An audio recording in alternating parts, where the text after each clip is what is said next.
Hi, I'm Justin Ward from the Culinary Institute of America. Today we're going to talk about tomatoes and show you a couple tips and techniques and tricks that we can use to cut them and enjoy them and eat them in various dishes.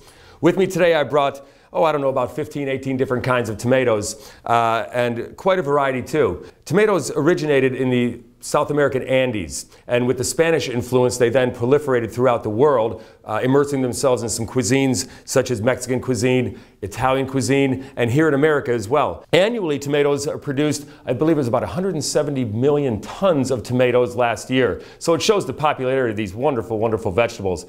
Or is it a fruit? Botanically, it's classified as a fruit, but culinary-wise, we treat them as vegetables. There are over 7,500 varieties of tomatoes.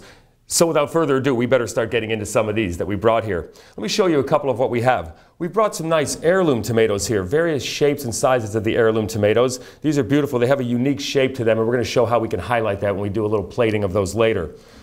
These are golden tomatoes. Here we have a nice transparent yellow tomato as well.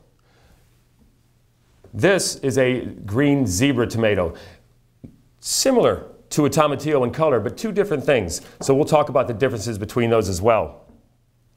Two of our more common tomatoes, we have the beefsteak tomato that you see quite often, and the Roma or plum tomato. These are two of the most common ones that we use.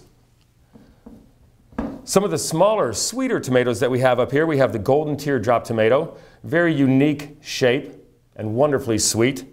Here's a bowl full of a mixed variety of heirloom tomatoes. We have the zebra striped cherry tomato, a red teardrop tomato.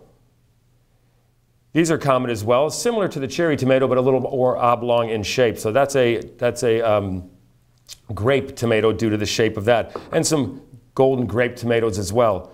And then over here, what we have here are the cherry tomatoes, very commonly used. Again, a nice sweeter flavor. Some of the smaller ones have that advantage over some of the larger ones.